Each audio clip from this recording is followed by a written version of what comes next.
Hey everyone.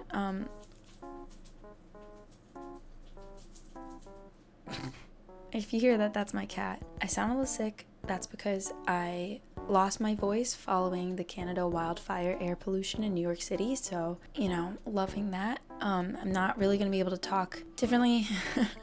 So I'm sorry. You're just gonna have to deal with this today. But thank you so much for your support. I had to step back from content creation for a bit. Just various life things going on. But today is a great day for us because Cities Skylines released a new trailer in the Xbox showcase. So let's just watch through that together, and then I'm gonna go and break down the things that I saw in the trailer and talk about it.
Okay, so just to start, I know a huge thing that I predicted to come to City Skylines 2 was intersection marking tool.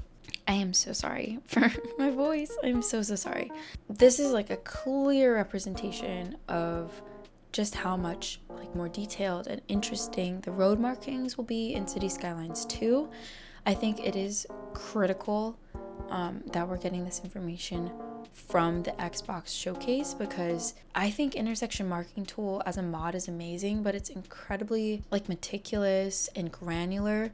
And so on PC, of course it makes sense we can use something like that and manipulate every detail of every segment, but on console that is a lot harder to do. In fact, probably just painful to do. So the way I see this being integrated into City Skylines 2 is I imagine there will be moments where we can change whether a crosswalk shows or we show the speed of the road, but I think a lot of it is going to be baked into the game itself. So different road types will have certain markings. I think they're going to accommodate for, what is this called, on and off ramps, the little gaps there and stuff like that. I feel a lot of this stuff is just going to be innate.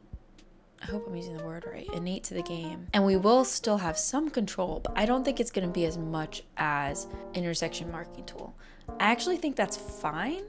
I'm sure they're going to release a mod that will be deeper on PC anyways, but I actually think for the majority of City Skylines players, especially on console, that depth isn't necessary. We want the details, but do we need the depth of control in that capacity? Probably not. I say we, I don't play on console, but I'm just thinking from a console player's perspective. So if y'all think differently, obviously feel free to share in the comments below. I'm turning off my camera for a second, bear with me. If you look right here, this is so cool. We have one road that just splits into two, and then another lane is added here, and then this one just merges back right in. I don't think we had this. We definitely didn't have this ability, did we? I'm gonna be honest, y'all. The sick brain is messing with me. I'm so sorry. The pollution gave me a migraine, which then gave me nausea, and now I lost my voice. So I'm not there right now. But yeah, I think this is amazing. Super excited for that. I just like this shot because it's just showing us there's more gradation, I guess, between styles of buildings.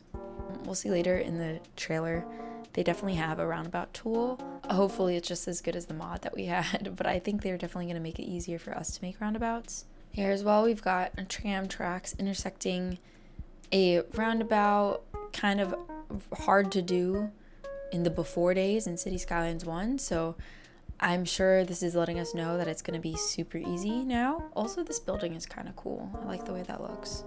So the terraforming tools look pretty straightforward. Looks like easy to add foliage and stuff like that. I'm going to put a screenshot on screen to show you because I can't figure out how to get the YouTube bar to go away. But like right at the bottom here, there are these little happiness indicators for the whole city, so that's kind of cool, just so we can get like a good sense of how our citizens feel. I thought that was a neat inclusion. Now we have a grid building tool. It looks like we can even rotate our grid. Elevations made a lot easier, including like the jumps. I think this has to do like 3, 6, 12, whatever meter difference. Lots of different snapping tools. Intersection builder, roundabout builder, parking. So that's all really cool to see. I love how here you can see that they made a road cross through this road, and in Cities Skylines 1 you have to click on the road to create the intersection properly, but here you can actually like completely have a pass through, click, and then it'll automatically lay down the intersection. Thought that's great. We're also getting a lot of angles and symbols similar to that one mod on the workshop that I really like, that I forgot the name of, advanced geometry or something like that. I like that a lot of the mods that creators made for Cities Skylines 1 seem to be integrated into Cities Skylines 2. It's exactly what we all wanted, especially our console players. This is an interesting shot because we see there's 6 different types of residential, as well as 5 different zoning types. I don't know what that is. I know we find out later this is offices, industrial, commercial, residential. My guess is this is a mixed use building. Maybe these are as well. It's not really clear to me. Maybe this is just high density. I don't know, but love that. It's also really cool how now we are going to get area suitability for different types of buildings, residential, offices. It'll tell us, like, is this a good place for people to live? So I think that's pretty neat. Also, just as a small comment from like a design perspective, I don't think any of the user interface that we see is final. And the reason is because with the way it's like translucent here, it makes it really hard to read. So either they will add in settings for vision accessibility so that like we can make it opaque and it's easier for certain people to use, or they're going to change the way the user interface looks entirely. Obviously, I don't have the answer, but as it currently stands, I personally find this really hard to see, the different buttons and what's going on. So hopefully they change that. These are the office buildings. Same thing. We get to see if there's any, if the area is suitable for the offices, which is cool. There's also these things called signature buildings. We saw this with residential as well. Neat. It just seems like one of those things that they're adding in from the districts that they had. For example, with like the wall-to-wall buildings and stuff like that, where we could get special unique buildings for that zone. Seems like now that's something that just comes with the different zoning. Love the sound barrier here and here. This is neat. I imagine these are like placeholders, although it looks like 1-lane, 2-lane, 3-lane, 4-lane bridges. I wonder how styles work on bridges, if that's something that we can select the bridge and then change the style, or if it'll show up here like it did in Cities Skylines 1. I am not sure. This is really interesting because this is a university and it looks like it has the modular system of buildings that we've been wanting and expecting in Cities Skylines 2. Also, sorry if you hear any jingles or like weird sounds, it's my cat in the background. He's on the cat tree. But yeah, love this, like, what do they call this? The skywalk? No, I feel like there's another word for this. Sky Bridge. I don't know. But modular buildings and parking lots, I mean, this looks really cool. I wonder how it will work. Actually, probably should go back. It did say something here, upgrades. It looks like we can upgrade our, oh my gosh, I just noticed operating districts. So we can say where people, I guess, are allowed to live and that can then go to the school. That's really interesting. That's interesting. So here, this looks like a police complex, perhaps. I'm not 100% clear, but that's pretty cool. This is the tram depot. I mean, that looks so sick. I love these buildings, these wall-to-wall buildings here. I noticed we can adjust the ticket price now per line. Just a nice note. Interesting here. Age determines their education opportunities, whether or not they can work. It affects their health, obviously. Education level determines their job opportunities, wages, work efficiency, as well as how much garbage they produce, which is interesting. That's interesting. I wonder what the correlation is between education and garbage. Interesting. Well, you can click on a building, see if they're wealthy or not, how many households are in it, the level of the building. That's cool.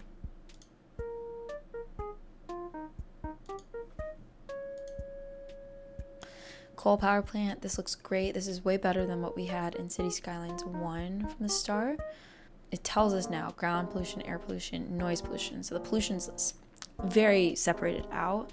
I like that it's like a much bigger compound too. Now we can see the smoke and the direction of the wind. I'm not really 100% sure of how everything else works, but like we can tell that these buildings are high polluting because they're orange. So that's interesting. This is the police UI. This is probably like the best example now to show you that I do think that they're going to change the user interface, because this is like really not readable at all. I'm also curious in terms of the colors, if they're going to have any color blindness settings available, because it does seem like there's so many colors now, and I just imagine someone's going to have a problem identifying what is what. This is interesting. This tells us if the flow is good and also the volume of traffic on each road. I really like that, because we didn't really get that before. Like we could see if the traffic flow was bad, but it was unclear. Like, is it bad because this road is small, because there's a lot of people going through it, or because there was some weird backup that happened once, right? And like isn't clearing up. So that's a neat feature. It looks like we get some industries off the bat. What do you think? What do you think, based off of what they are showing in this trailer, what would be offered for the first DLC, the second DLC? I'm really curious like how they plan on rolling out future expansions and DLCs, since they are giving us a lot in the base game that we didn't have with Cities Skylines 1. I hope we get a lot of like city building styles, and hopefully there's like an easy way for us to apply district styles, or however they end up doing it. I'm very curious to see how the final game, when it's released in October, how the visuals compare to what we're seeing in these trailers. It really doesn't look final in the trailer to me, but I don't know. I mean, I still think it looks great, like don't get me wrong. The game itself looks great, but there's certain details that seem to be placeholders or seem to be not at its final state yet. So I am really curious to see what changes. And yeah, I'm just excited to play the game. Give this video a thumbs up, because it was really hard to talk through this whole video. I do not have a voice right now. So please give it a thumbs up. Subscribe for more. Thanks again for all of your support, y'all. I've officially made it to YouTube monetization, so I appreciate that a lot. Please drop a comment. Let me know what you think about this new trailer. Like, are you still excited? Are you worried? Like, what's the vibe? Let me know, and I'll catch you next time. Bye.